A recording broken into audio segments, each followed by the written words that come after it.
Good evening and welcome to the Kim B. Davis Show. I'm your host, Kim B. Davis, and this evening we have a special treat for you. We have Camille St. John, Mississippi. She is the goddess next door. She is our romantic, erotic architect. She's an author, novelist. She has created a cookbook. She is a cookbook creator. She's a podcaster, and she is a coffee connoisseur. She has also written the R series, rated R for Roxanne. And this evening, she's going to talk to us about her newest creation, Coffee Fairy Tales. Welcome, Camille, to the show. How are you? Thank you for being here. Well, I thank you so much, Kimberly. I am just overjoyed and overwhelmed to be here. And I thank you so much for even thinking about me and including me in this gathering. Well, I am so happy that you're here. So let's get right to it because your book is juicy, juicy, juicy. Tell us about it. What was your inspiration, your thoughts, and give us sort of a summary or a sneak peek to whet our appetites. This is my latest book. It's titled Coffee Fairy Tales. It's where coffee comes to life as people, and it whispers love stories to the coffee drinker. The concept of how it came to life was, oh, sorry, I dropped my glasses. It's okay.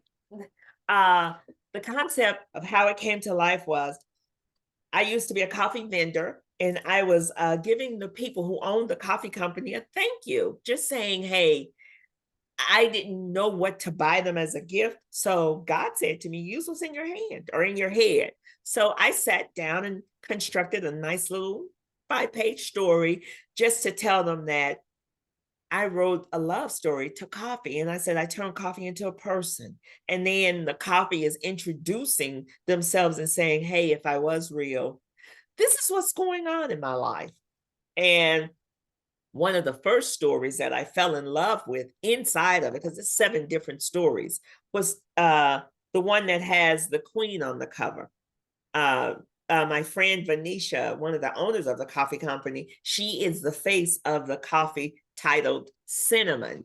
And after having conversations with Venetia, and we were talking about love and all of her many agents that show up and represent her, Venetia had mentioned to me that she believes as if sometimes love had taken her eyes off of her. She saw her, but she took her eyes off. And, Venetia has a great life and stuff, but, she still wanted and hungered for that romance. Mm-hmm. And like a lot of us do, we still hunger for that someone to make us hold our breath when they walk in the room, someone that that you are safe instantly, someone that possesses that masculine energy that's not on full display. It's just there. Mm-hmm. It's just like, hello. And I'm not sitting here trying to debate or negotiate. I see you, you see me.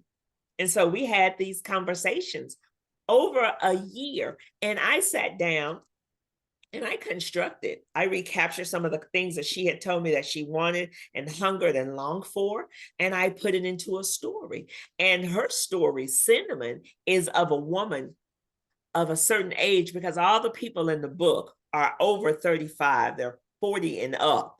And nice. Up. And nice. I wanted love stories for people of a certain age, because some people have just made peace with where they are in their life. They're not actively looking or actively seeking out anything. They've just made peace. But there is a door that's inside of each brain that houses and holds back some of those things that we hunger, long, and desire. And you step to that door, you open it up, and that love story came spilling out. And I just wrote it because Venetia said sometimes she feels as if she has to audition, or she had auditioned for love and love didn't take her call. So, she was like, well, I'm good. I've got a great life. I got a great husband. I got great kids. I'm good. But there was still, I heard something in her voice as we were talking about love. And so therefore I constructed a story that love, Venetia is the star of the book, of the flavor, the chapter. She's the star. She is a queen who is over a country called Eastland Falls, because that's where our location used to be. We used to be located at Eastland Mall. Mm-hmm. So I turned it into a kingdom, and she's the queen over the kingdom. And therefore, she goes about doing her everyday works. But there was an aspect of her husband had died.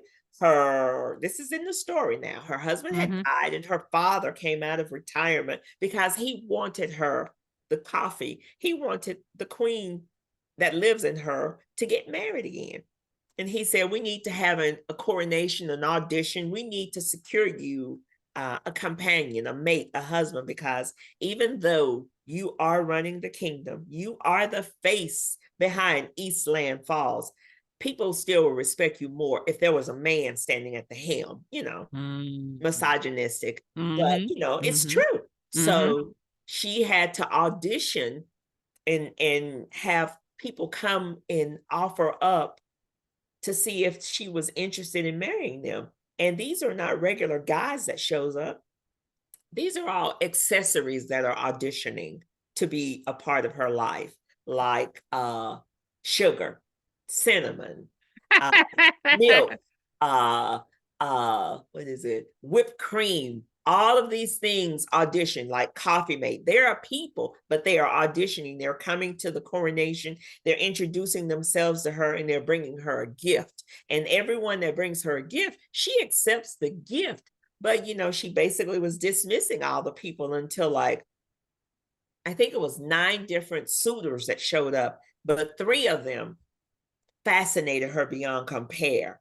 And she Wow. would put them in another room and said, after this part of the auditioning part, I'm going to go backstage and talk to the other guys. And I think I found somebody I like.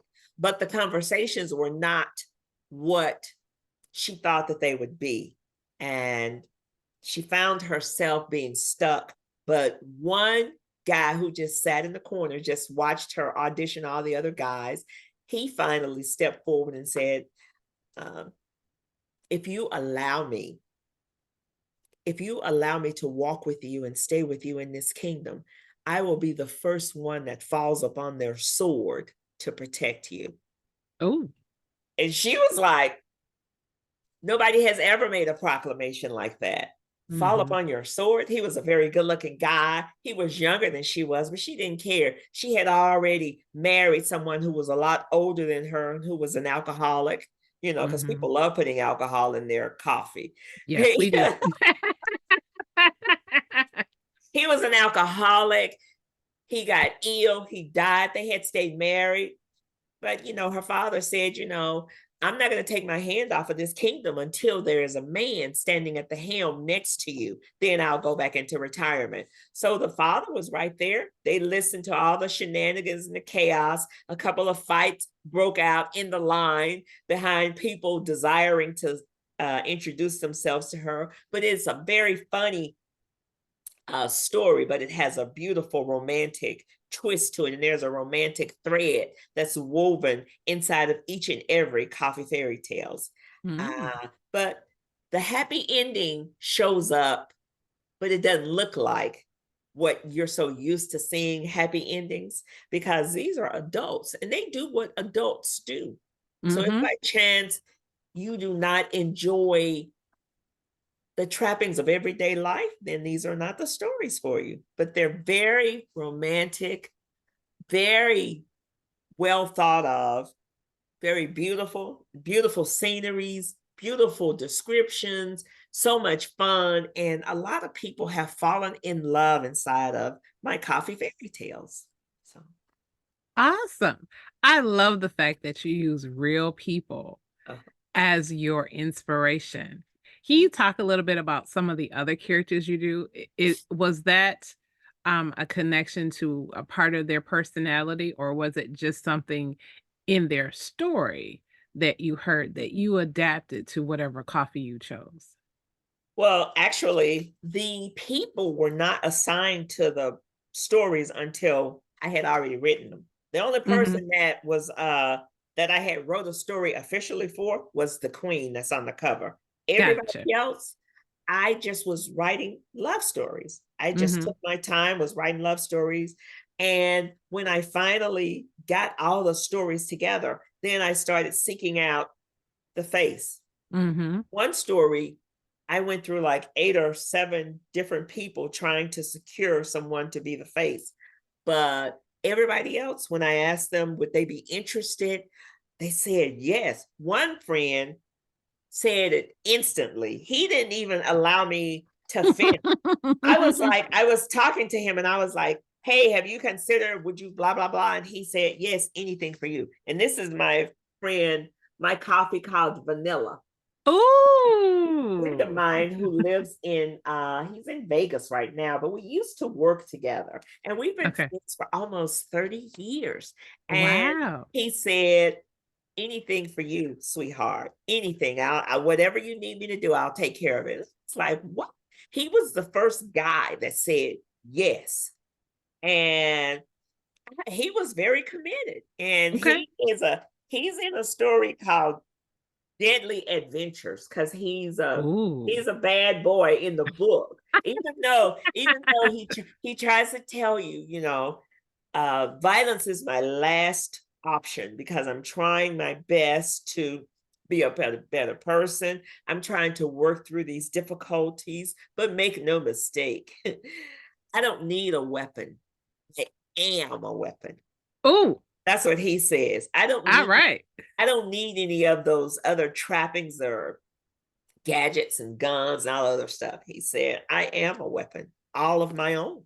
So Wow. you need to be mindful. So when I'm telling you, I need you to take care of something, or I need you to be absent or gone, I need you to take care of that because if you wake up and we see each other once more, there is going to be a misunderstanding and you're going to be on the losing side. So he was telling an accessory this because the accessory had saddled up to the wrong person. And the assassin that lives in my friend Vanilla showed up and said, I need you to be gone tomorrow. And if you're not gone, I will make you gone by the end of the Uh-oh. day. Uh-oh. He said, the choice is yours. I'm just making you aware. And if by chance anything ever happens to me, there will be someone waiting in the wings to step up to fill the position again. So you're going to always have to deal with me. So get your mind right. That's basically All what right. he's saying. Get your mind right because you're going to have to struggle with me. And I never lose. So are you sure you want to do battle with me? All right, Mr. Vanilla. Deadly and dangerous. Deadly and dangerous. Yep. Yeah. Awesome. Awesome. So, Camille, you are a wonderful storyteller and you write great romance. What is it about romance that thrills you or interests you that you just want to write about it? I'm a love junkie. I actively seek out love. No matter what you think you see, even behind all of my violence outbursts, my vulgarity, it's all sponsored in love because, I'm a love junkie. I don't like that violent aspect of me, but it's there. So therefore, the polar opposite of the love part of me is the violent part of me. So you have to take both. It's like a merger, if this is what we're doing. And I decided to walk down the road that love sponsors because there are so many people in this world that don't know love and some of her secrets that she holds for you, and so therefore they are absent of love. They are lonely. There are so many lonely people. I sit there and I am so amazed, even with my family and friends, of the loneliness behind aspects of their life and how things didn't manifest or turn out the way that they had hoped for and planned. So when I sat down to tell these fascinating stories, I'm telling you from my point of reference. It's not the gospel, it's just some of the things that I see or some of the things that I would like to encounter and or experience, and to give some of these lonely souls a happy ending. It might not be in the romantic arena, but sometimes peace is happiness too. Just peace. So I decided to do it like that I and love it. put love at the forefront, you know. I love it. Love at the forefront. You have all these wonderful characters. What's your favorite story? Do you have a favorite story in Coffee Fairy Tales? The one that I really, really fell in love with was the story titled uh who is his it's a guy. Okay. I love all of the stories, you know. I am one of the characters too, but the one that I fell in love with at the end, because I cried when I finished writing the book. Wow. It's Italian Dark Roast. I fell in Ooh. love inside this story because the guy owns owns a company and he facilitates and he is a master of dreams. He Mm. shows up in your dreams. And he said, no Mhm. matter what you think you see in your dreams, it's always me. Mhm. But you know, I've been doing this for thousands of years. People don't like to talk about it, but one dream can start off as one person and end as another person. And you Mhm. wake up and be like, what in the heck are you doing here? You know, when you think that you put some things or some thoughts and wishes and dreams behind you, but they Mhm. still show up because they are thriving in your mind. And inside the story that I wrote for the dreamer, uh, I find myself sleep is my pastime. You know how some people do stuff like they have interests like jogging or walking or painting or reading. Sleep is my pastime because I am an insomniac. So Mhm. when sleep does show up for me, Mhm. oh, it's like sleep shows up. She's like, "Hey, girl, let's go and get the bed. Pull the cover back because you know she's talking to me. She's singing me a lullaby, like go to sleep. You need to go to Ah. sleep." So Mhm. when sleep finally does show up and calls my name, I be like, "Oh, I got to go to sleep. Talk to y'all later." And I go get in the bed and I'm Mhm. sitting there just dreaming. And I love the dream world. And one night I decided, what would it be like to be inside of a dream world? And who would be running this organization? And what's going on in their life? Mhm. And that's when I came up with Mr. Italian Dark Roast. You know, he's a Wow. dream merchant. Oh. He trades in dreams, and his power is in dreams. And he's very wealthy because whenever you get what you want for or what you wish for inside of a dream, he gets paid. And he's wealthy beyond compare. He's wealthy beyond compare. But sometimes people think that their dreams don't come true. Sometimes your dreams are answered. You might need to go back and revisit them. And Mhm. sometimes the dreams show back up and they represent themselves and say, hey, you know what? I thought we had addressed this the last time I showed up, but let's go through it one more time Yep. because Yep. you might not get exactly what you think you want with a person. Mhm. It Mhm. has to come from you because happiness is not a person, it's you. Mhm. You Mhm. are happy and you have to I have found that you have to capture your own happiness. Yes. You have to you got to chase it. Well, I'm gonna be a good little girl. You're gonna have to I heard it. I knew where you were going, and I was gonna say, yes, yes, you chase that do. bitch down and That's put her right. in a chokehold because Yes. sometimes love just runs from you. She'd be like, girl, you're serious. You're right. Or guy, you're not Mhm. serious. You really are not actively seeking me out. But if you really want me, you know where I am. You Mhm. know where I live. Mhm. Me.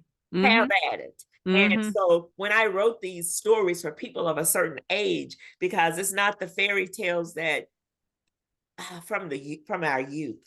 Because I Mhm. only speak for the stories that I used to read when I was a little girl. A lot of Aesop fables, a lot of Yeah. different fairy tales. I read Mhm. all of that stuff until Disney took it over and rearranged it because the Mhm. stories that I read when I was a little girl, that's not the Sleeping Beauty that Disney shows. No. And it's no disrespect. It's just I grew up in the 70s and the 60s. So therefore, the books that they gave us in school were totally different than the romance and the love that they talk about nowadays. There were some trials and tribulations. So I wanted adults to be the star of the fairy tales instead of the prepubescent youth that don't have or never experienced or encountered love in a different arena. Because love is not love the way you think it's going to show up, but it's Exactly. still love. It's still love. It's just, she's like, girl, I got some season on me. Sometimes love is messy and loud too, you know. And I love Cinderella is one of my favorites, you know, Prince Charming and all that. But that's not necessarily reality. And so oftentimes when we see things like that, you know, I know that, like, for example, I love Hallmark movies. I think they are wonderful. We know every movie is going to have a feel-good ending. There's love throughout this movie. But how many pumpkin farms, how many how many, you know, resorts and different things, the girl from the big city, you know, who's doing well in her job but never found love, returns home, meets the love of her high school sweetheart who never left, who's struggling, and she's able to use her skills. All that's good, but in reality, you know, unless you live in a small town, some people live in big cities. It's not realistic. And what I love about your stories is there is an air of realism to them where I feel like I can identify with the character in your book and the situations that they're in. I love that from your stories. I really appreciate that so much because I had a blast writing them. This is the first time I know vulgar language. And I struggle with that like nobody's business, but it was just beautiful. It was just nothing but love and platitudes. And I was like, when I finished with the book and when I got my book from the publishing company, the big house that printed it up, I was like, thank you, God. You heard me. You heard what I was longing for because it's effortless to put those AI generated pictures on the cover and talk about that young and youthful stuff. But the reality is, these are just regular people saying, hey, you know what? I still want some love too. Where's my slice? Where's slice of happiness for me? And so that's when I stepped in and said, let me tell you something. I took on the role of being the love junkie, like, show you something. And I love that, being a love junkie, because, you know, sometimes people look at you when you say that, they're like, oh, you're sappy. I'm like, she's not sappy. She's not, she is deadly and dangerous, like Mr. Vanilla. But I also want you to talk about, Camille, you had a dessert novellas cookbook. Oh, I still have it. Yes. Can you talk about it, please? Of course. Well, I don't want to give you too much detail, but no. Yeah, just give us a little bit to whet our appetite. Oh, I write racy adventures and naughty stories, and I title them after world famous desserts. And I call them dessert novella suites because it's like, for me, each story is taking place inside of a big hotel suite. Whatever door, if you open up the door that says red velvet cake, or you open up the door that says deep fried double stuffed Oreo cookies. And if you open up a door, you know, you choose. It's like not choosing an adventure, but you choose what it is that you desire, that you wish to nibble on. And a story will unfold as you open the door. And the story starts by telling you, hey, this is where I am. This is what's going on. This is what I'm getting ready to encounter. And it's all sexually laden. And if you don't like violence, vulgarity, and lots of sex, I am not the author for you, because it's got any and everything in it. It deals with the subject, tackles different subjects all over that some of us have encountered, and some of us have made peace with, and some of us enjoy. Some people enjoy violence. Some people enjoy unadulterated sex.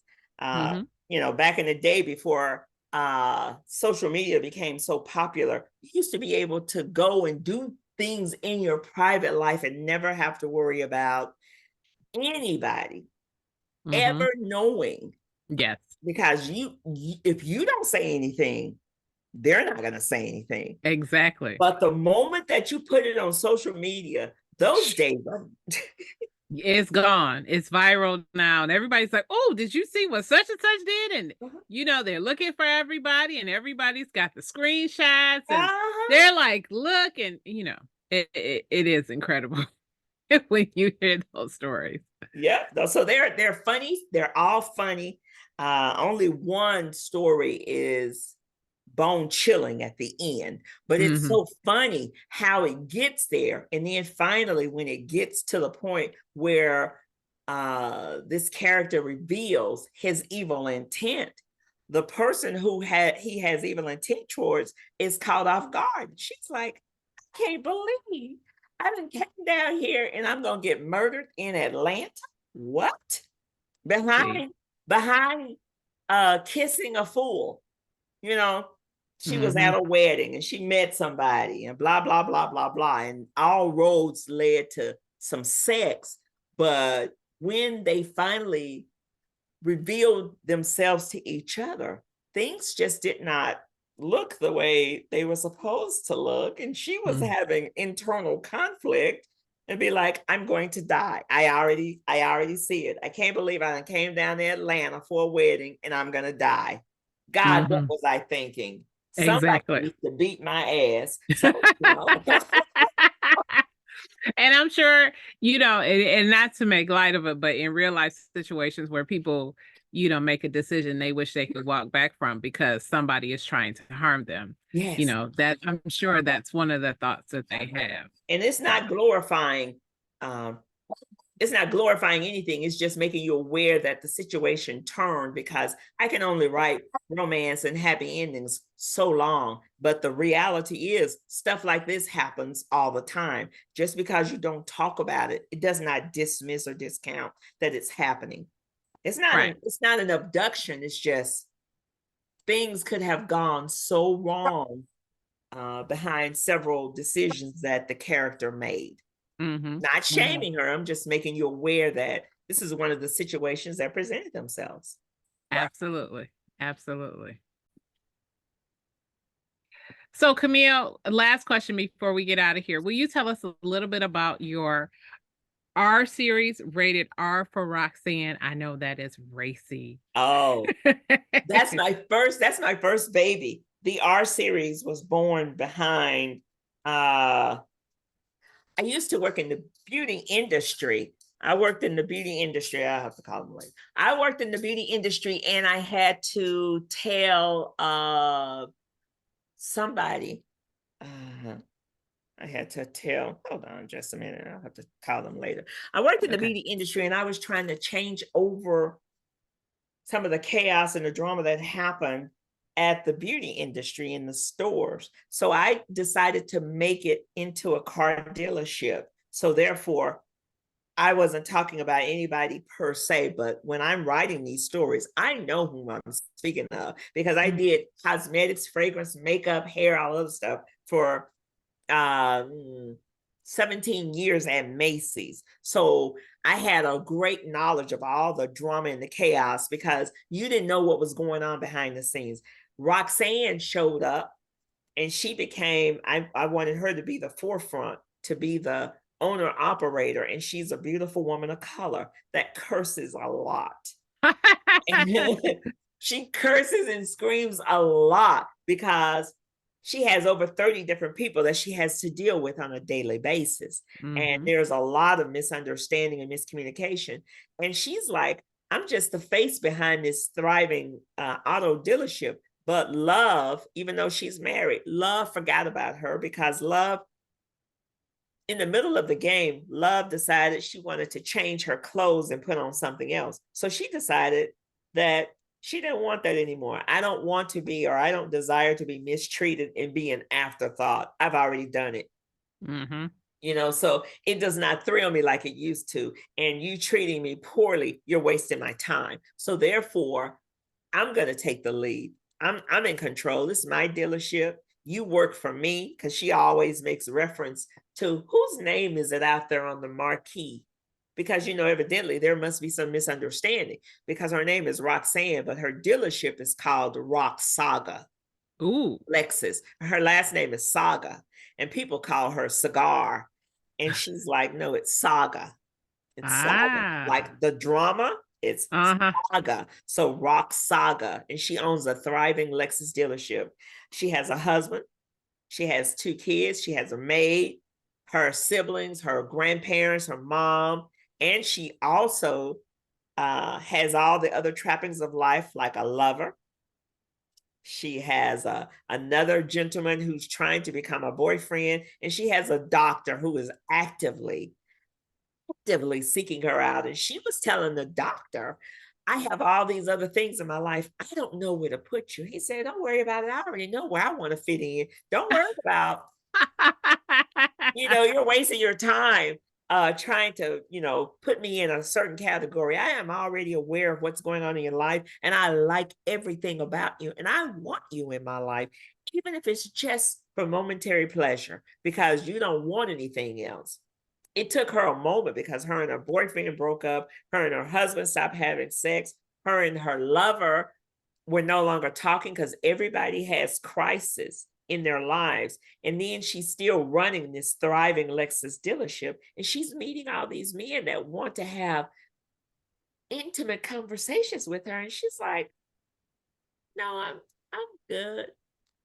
I don't need the drama, and I don't even know where to put you. But when she finally said yes, boy, did the world open up and reveal itself to her. And she was I bet. hot damn. Ooh, I could do this. Her husband has a girlfriend and 2 kids. Her and her husband had stopped practicing. They no longer did safe sex because, she has 2 kids. So therefore, she was thinking that they're just having sex to have sex. But when she found out her husband has kids on the other side of town, it activated her, and it activated the violent aspect of her. And then the part of her that's confrontational, and the part of her that walks around with a gun in her handbag. She's like, oh, you sure? You sure you want to do this with me? You better be mindful. I'm not that small walk in the park. She said, because people see her, they think, oh, she's just a chick. Nobody pays women attention. But she's like, oh, you gonna see me. So after I came up with the Roxanne, it was so much fun. I couldn't believe that I was running amok inside of a story. I had a blast because Roxanne is, if you ever met Roxanne, you'd be actually talking with me. If you ever sat down and had a nice conversation with her, she'd reveal to you some of the things that go on behind the scenes, and all that glitters is not gold. She's like, I'm not wealthy, but I'm rich. So, she's in the process of gaining and getting her wealth. What is it? Securing the bag. So she's doing all of that, but she has all of these people that she has to juggle, and all these people that wish to be in love with her. And she's like, when I was actively looking for love, and I thought that I was in love 100% with my husband, because in her mind, no one had ever fascinated or intrigued or captured her attention to make her take her eyes off of her husband. She took her wedding vows seriously till death do us part. She was like, I only want you.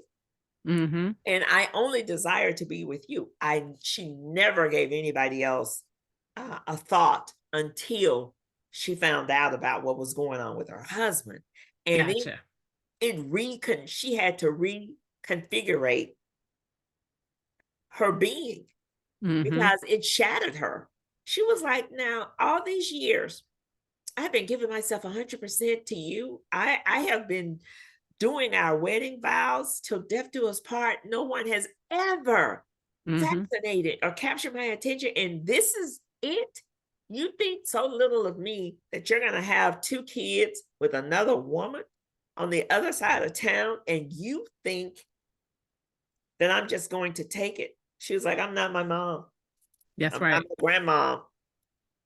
If this is the game we're going to play, are you sure you want to play it? Because see, I have a different outcome. Mm-hmm. And he was like, he was thinking that he could apologize. Mm-hmm. And it would And be okay. And she would yeah, forgive yeah, him. girl, you know the Mm-hmm. routine. I know. That's why I love that she took control. She And took control. and she took charge and she said, "Oh, if you're gonna do that, okay, I'm gonna take care of myself." And now she has more than enough. Yeah. And now that she has her own chapters and verses Mm. that she's dealing with, now her husband has decided that he no longer wants to be in the relationship with the other woman. Uh-huh. Oh no, sweetie. And then right when Roxanne met the other woman, she said, you know what? I'm the one with the money. Just so we clear. The See? dealership is mine exclusively. I'm the one that's rich, not Uh-huh. him. But Yep. okay, you Mm-hmm. take him. So she divorced him. Take him. And he was like, no, no, no. I want to go to counseling. You know, he wants to pull out all the stops. Uh-huh. Uh-huh.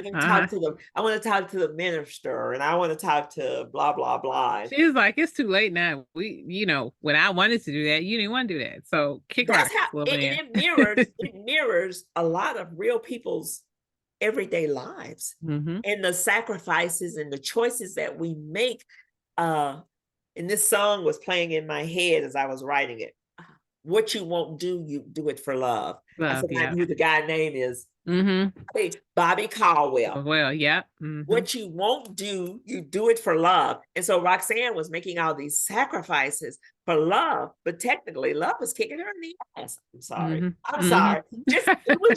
It was just treating her so poorly. And she was like, but I'm a good woman. I have been here 100%.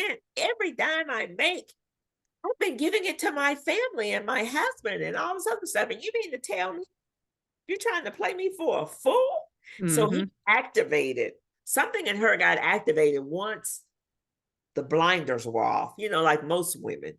When you really see what's going on behind the scenes, you have a choice to make. So I love it. I love happened.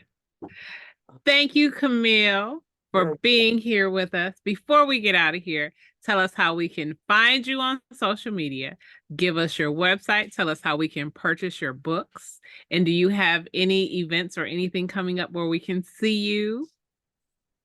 You can purchase my books at www.camillestcharlesmississippi.com. It's my own website. It'll take you to the Roxanne series, the Coffee Fairytales series, the Dessert Novella series, and I do a podcast. So you can go to the podcast, Dessert Novella Suites podcast. You can go there and listen to me tell you a naughty story. Ooh. Also, you can. What happened? You can reach me at www.camillestcharlesmississippi.com.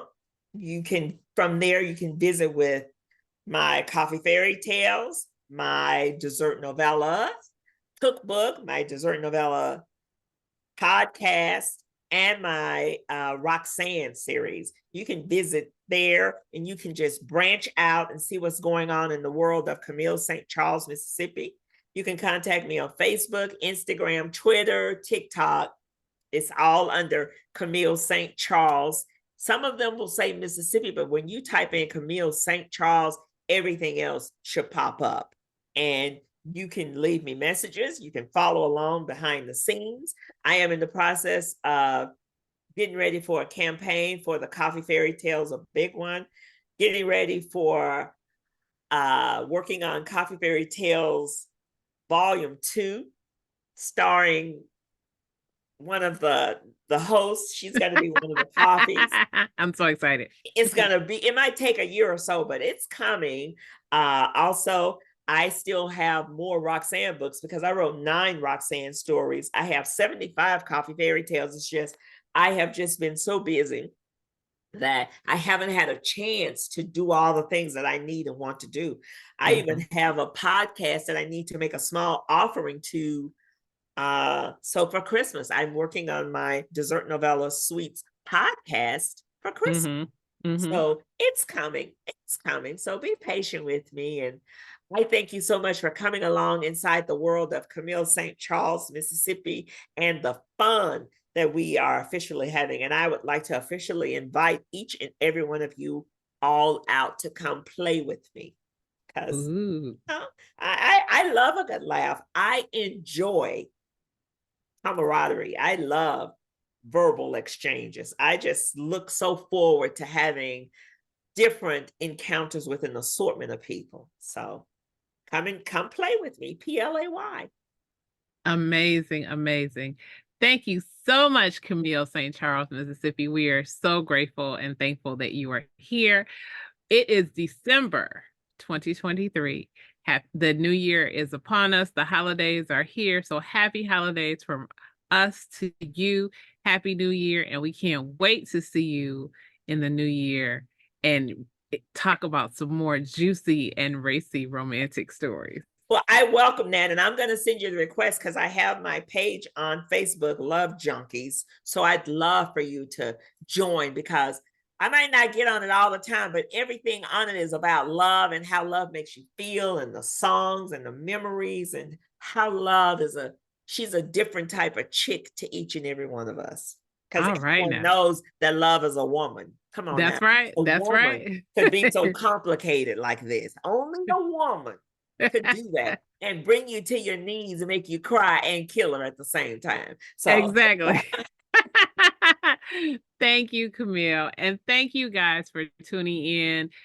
This has been an amazing year. I hope that you will join us next year. You know that you can find me on Facebook, Instagram, Twitter, Snapchat, TikTok, LinkedIn, everywhere on social media.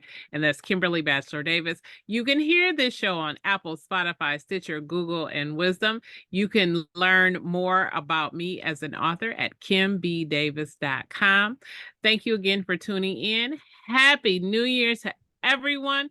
And always remember, be magnificent. Thank you, Kimberly. Thank you.